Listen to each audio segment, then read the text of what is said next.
Step 3, replace the memory with the new module. Carefully place it in.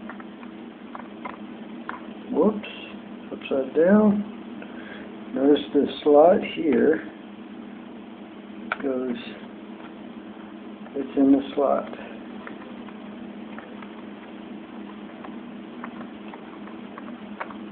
Okay. Now you really have to push it in. You may want to use a thumb on each side. Give it a gentle push.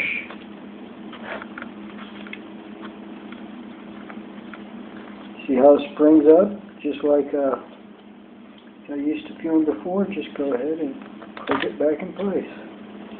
And you're finished. Now the nice thing about these memory modules, if you had a 1 gig and you had a 512, well, you can pair them. And you can do the same thing here and replace it with use your old memory module in the second slot.